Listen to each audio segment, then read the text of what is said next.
Alright guys, Huke again. I hope you're doing well and enjoying your day so far. Drama continues last night. Shotzzy revisiting a fair few clips from CoD past, especially a couple from Doug sent to Martin, where he finds a clip where Snoopy, according to Doug, better than Shotzzy in some capacity. Not turned out that way this season. Shotzzy gave his thoughts on Snoopy in the relatively near past as well, but still, Snoopy had a great season individually, but Shotzzy reckons, like, come on Doug, let's be serious for a second. Very much intro to your thoughts in the comments. Hit the like button if you enjoy. Subscribe if you're new as always. I'd greatly appreciate it. A few things to dive into. Happy birthday to Crowder as well. I did wonder what the replies would be to this, and most of the replies are actually just saying happy birthday, but there are a couple that are like, oh, well, you know, is he really the coach and all this? There were questions. I think there will be pressure. If Crowder does stay as the head coach of FaZe, there's already pressure, I think, on him to some extent, and maybe it's okay, right? But, like, Crowder's been talked about quite a lot over the last couple of seasons, because with FaZe failing to deliver what their team should have delivered, given the talent that they've had, and now the fact that that team is blowing it up, right, going into the new season, there are questions on what that looks like. It's not just Crowder, right? RJ's obviously been there as well for a long time, but he has found himself under some heavy criticism. In the early days of coaching, it was kind of a... Well, I mean, coaches have been around for years, but in the early days of the CDL, coaches, you never really knew how to judge them, because it was like, well, if this team wins, their coach is probably good, right? I think Crowder finds himself in a spot where it can almost only be bad. Like, you're on a team where the talent is so good that if they don't win, you're going to get roasted. If you're a coach on a team that's kind of bad, then if they do well, then all of a sudden you're going to get gas. And if they do bad, then it's going to be like, oh, well, it's the players' fault. And to be fair, 90% of it is on the players. But there will be some more pressure on Crowder, I think, to deliver some results, because, for example, Rambo has got a lot of credit this year, and I think for good reason. Abuzah, 04, Nastie, Neptune. Yeah, should he have dropped Huke in the off-season? No. But when they signed Neptune, they made the right call, and that team made all those grand finals. Did they win anything? No.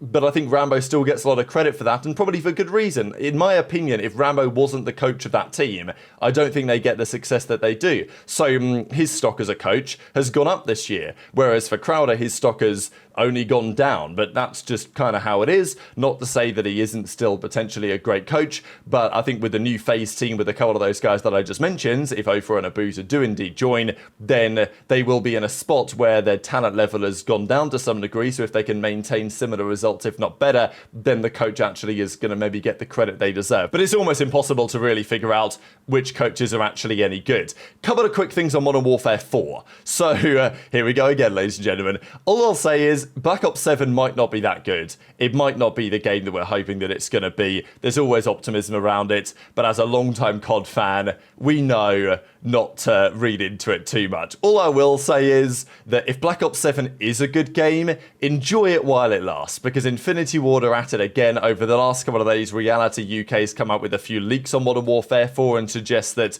the game does have doors are back, and Omni movement is gone. So Infinity Ward are at it again. Whatever you think about the way the game has gone over the last couple of years, the direction that Treyarch and Sledgehammer are looking to take Infinity Wards, we know the type of players that Infinity Ward cater to. We know the type of players that the developers in Infinity Ward actually are. So you know the type of game that they're going to form. So, Black Ops 7, if it's good, get ready for hopefully a good season. And after that, maybe we can take a year off again, right?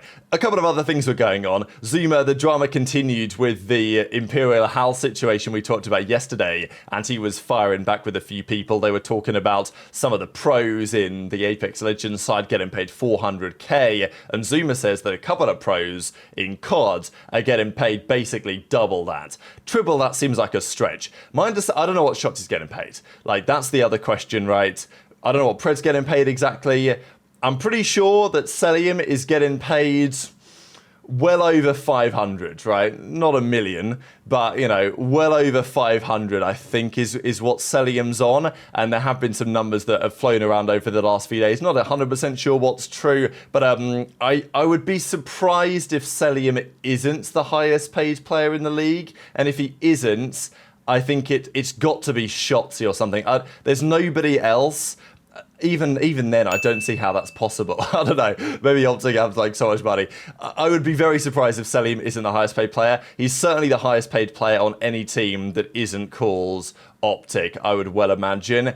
And I think he's getting paid more than Pred as well, which is interesting because if it is true that Cell's getting paid more than Pred, which I think that he is, then does he kind of become the, not exactly face of the team, I still think that would be Pred, but does he become the decision maker? I don't know. It's interesting, right? If that actually is unfolding. But anyway, Zuma says that 400k pro income, nothing compared to what some of these guys are getting paid in CoD. Not many, and I think that Zuma was maybe, let's say, being slightly hyperbolic with some of the numbers here, but I'll share that clip for you guys in a second. Be right. No. You see, now that two said backpedal, all right, let's not backpedal then. Okay, let's just go for it. Let's go band for band. Okay, what the fuck does an Apex player make salary-wise? What do they make? He's making 400k, I bet? Okay, well, that is significantly lower than top pro players. Significantly lower. Matter of fact, there's a couple players who are making triple that. Double that, triple that, just from salaries. Just from salaries alone. Right? Just from salaries. So, you know... And there's also taxes, guys. And there's also taxes. You got to remember... But let's talk about a couple of OpTic things. Remarkably enough, Dashy is going into his 8th season with OpTic. It could have ended numerous times, but when it didn't end, when Scump decided to retire and step away and say, look, Dashy, don't squander this opportunity. Well, he didn't squander the opportunity, right? 8th season under OpTic is kind of remarkable to think about that. He came up teaming with Doug in Complexity back in World War II. Then it gets picked straight up to OpTic for BO4, and the rest since then is very much history. And actually comparing some of the duo-ship here. Now, Scump and Kremp, they teamed together for a very long time, and obviously back in the day there were more events. But Dashy and Shotzzy have now played 24 events together on OpTic. They've won 5 championships in that time, they've made 8 finals appearances, they've won 2 world championships, and their average placing is a 4.83, which is almost identical, kind of remarkable actually, that BryanSats found these numbers. Almost identical to Scump and Nadeshot as a duo themselves. They played 23 events together. And again, it's kind of fascinating, right? And I'm sure OpTic fans are looking at this and thinking, oh, well, here we go. Just because Scump and Nadeshot, they teamed in the worst of times and in the best of times, right? Like, the OpTic teams that Scump and Nadeshot had alongside them weren't always the best, you know? The Scump, Nade, Clayster, Proofy team was legendary. Of course, Bose was there on the lineup for some time. They won the X Games back in 2014 with that iteration that I mentioned, without Bose, obviously, right? The Proof, Nadeshot, Clayster, and Scump one. But, you know, they had those times where it was bad. I mean, there was a time in Ghost where it was not looking good. And then Advanced Warfare, at the start of that game, when they did bring in Crimsix and they brought in, of course, Formal, then things got particularly serious. So maybe and obviously shortly after that, they went on to win a lot, right? Towards the end of their time together, they had more success than they had done kind of earlier on. So maybe Dashy and Shotzzy are going through a similar renaissance, because you look at these numbers a while ago, it wouldn't have looked this good. Dashy and Shotzi's average placing is 4.8, which isn't, like, great. It's not bad, but it's not great. But think, like, how bad it was before what's happened recently, right? Like, over the last couple of seasons, and certainly the last couple of events of this season, this average placing has got a lot better. Of course, it's not moved dramatically because averages and stuff, but still, right? Like, maybe at this point of their career, they're actually going to start to see more success. And obviously, when Scump and Nadeshot, kind of their tenure was towards the end of their time, that's when things really kicked on. Of course, Nadeshot stepped away, Karma came in. That's not going to happen with Dashy or Shotzzy, but I think you get the point. Now, speaking of Shotzzy, there were a couple of clips he was responding to, watching back this play of the year from last season, when Dashy had this amazing 1v3 up against FaZe, and then a couple of other clips that I found pretty entertaining as well. Lurking, can't get caught. He at least gets one. It got scary for a moment. Dashy, I think he spotted him. Cellium, this is just sort of the area he likes to play. Of course, Dashy would love to chow. 12 seconds, though. He's got to get to a bomb. And they know that. Only time to get to one position. So has to take the fight. Are you Comes soaring serious? on through. Only time to get to one position. So has to take the fight. Are you Comes soaring serious? on through. He got it. He goes to planet. He gets up. Are you kidding me? And he gets away. He gets away. He's a magician. Yeah, look at Reddit moving. Drazah, Dashy, the timing's gonna make me throw up. Yeah. 5 seconds, he spots him. Backs down. That was dirty. Dashy. That was dirty. Fucking God. Yeah. Yo, wait, Zach is like, holy fuck. Has to be AI. I don't think anyone could do what Snoopy can do, if I'm being honest. I don't even think Shotzzy can do what he can do. Shotzzy, HyDra? I wouldn't say HyDra. Definitely would say Shotzzy. I mean, Yeah. Come on, Doug. Fucking Doug, man. Shotzzy gave his thoughts on Snoopy recently as well and said that he reckons Snoopy is a very talented player, but kind of put Snoopy in the category with Gwyn of not being the most efficient player in the game. Shotzzy pretty much said, yeah, Snoopy is really good, but he's only particularly impactful when he's absolutely frying. And, you know, so Shotzi's opinion is that if Snoopy's going 40 in 28, then yeah, he's having tons of impact. But if Snoopy's going, I don't know, 29 in 31 or something, like that's not a Shotzzy 29 in 31. Now, of course, Shotzzy, you know, he might say that, and we know that Shotzzy believes, and probably for good reason, that he understands the game at a very strong level.